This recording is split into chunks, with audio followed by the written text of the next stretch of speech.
मुंबई महापालिकेत ठाकरे बंधूंची युती होणार की नाही याकडे दोन्ही पक्षाच्या कार्यकर्त्यांच्या नजरा लागल्यात।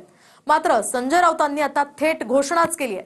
मुंबईच नाही तर सर्वच महापालिकेमध्ये ठाकरे बंधू एकत्र लढणार असल्याचा दावा राऊतांनी केलाय। तशी बोलणी सुद्धा सुरू असल्याचं राऊत म्हणाले। पाहूया।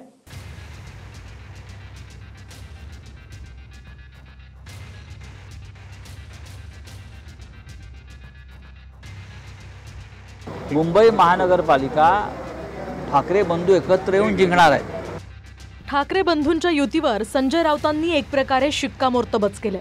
मुंबईच नाही तर ठाणे, कल्याण, डोंबिवली आणि नाशिकसह सर्वच महापालिका एकत्र लढणार असल्याचा दावा राऊतांनी केलाय। मुंबईसह महाराष्ट्रात म्हणतोय मी, मुंबई तर आहेच। मुंबई महानगरपालिका ठाकरे बंधू एकत्र येऊन जिंकणार आहेत। माननीय उद्धव ठाकरे, माननीय राज ठाकरे। नाशिकमध्ये सुद्धा आम्ही एकत्र लढणार आहोत। ठाण्यामध्ये आम्ही एकत्र लढू, कल्याण डोंबिवलीमध्ये आम्ही एकत्र लढू। अशा अनेक महानगरपालिका आहेत मुंबईसह, जिथे आमची एकमेकांशी चर्चा सुरू आहे। आता कोणतीही शक्ती आली, अघोरी शक्ती आली तरी ही वज्रमूठ मराठी माणसाची तोडू शकत नाही। मला वाटतं आता घोडा मैदान समोर आहे, उगाच काहीतरी वल्गना करून काही उपयोग नाही आहे। ज्यांना एकत्र व्हायचं एकत्र व्हावं, लोकशाही आहे, कोणी एकत्र होऊ शकतं, कोणी वेगळं होऊ शकतं। पण माझं आव्हान आहे, ते जे म्हणतात मुंबई, ठाणे, नाशिक, पुणे एखाद्या ठिकाणी तरी निवडून दाखवावं। उगाच वल्गना काय करायच्या? लोकांचा विश्वास भाजपवर आहे, लोकांचा विश्वास महायुतीवर आहे। आता कसं आहे, उद्धव ठाकरेंना राज ठाकरे भेटल्यानंतर आता ताकद वाढली, दोघांची प्रचंड ताकद वाढली। एवढं बस। फक्त मराठी माणसं किती आहेत तुमच्यासोबत तेवढं शोधून पाहावं। महापालिकांमध्ये ठाकरे बंधूंच्या युतीचा दावा संजय राऊत करतायत, तर दुसरीकडे मुंबईच्या बेस्ट क्रेडिट सोसायटीच्या निवडणुकीपासून ठाकरेंची शिवसेना आणि मनसेच्या युतीची सुरुवात झाली आहे। उद्धव ठाकरे आणि राज ठाकरेंच्या पक्षाचं कामगार सेना उत्कर्ष पॅनल विरुद्ध भाजपचं सहकार पॅनल अशी थेट लढाई आहे। बेस्ट एम्प्लॉईज कोऑपरेटिव्ह क्रेडिट सोसायटीची निवडणूक ही 18 ऑगस्टला होणार आहे।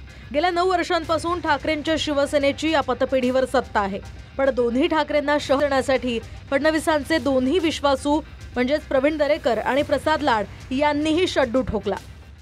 या मेळाव्याचा हा मेळावा खूप ऐतिहासिक आहे। कदाचित भविष्यात काय होणार आहे याची नांदी आणि सुरुवात या मेळाव्यातनं होते की काय,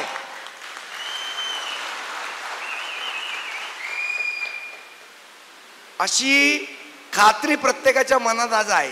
शंका नाही म्हणत मी, खात्री आहे प्रत्येकाच्या मनात। बेस्ट एम्प्लॉईज क्रेडिट सोसायटीच्या निवडणुकीत 2 भाऊ एकत्र आले, ठाकरे ब्रँड एकत्र आला, परंतु आम्ही ही निवडणूक सहकार पदाधिकारी आणि सहकार संस्थाचे पदाधिकारी म्हणून लढतो। ही निवडणूक आम्ही निश्चितपणे एक सहकार समृद्धी पॅनल म्हणून आणि एक सहकाराचं पॅनल म्हणून आम्ही लढतो। 25 वर्ष आपण पतपेढीच्या माध्यमातून कामगारांना काय दिलं हे महत्त्वाचं आहे, आणि त्याच्यामुळे कामगार आजही नाराज आहेत, तुम्ही काय दिलं नाहीत।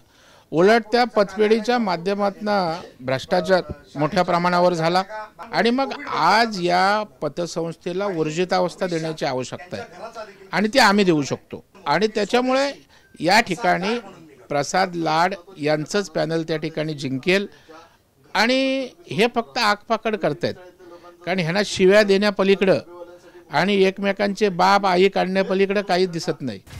एकूण 21 जागांसाठी ही निवडणूक होतीये।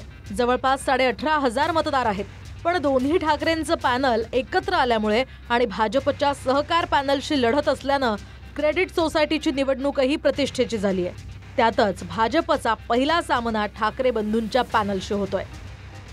नाशिकहून चंदन पुजाधिकारीसह निवृत्ती बाबर, TV9 मराठी, मुंबई।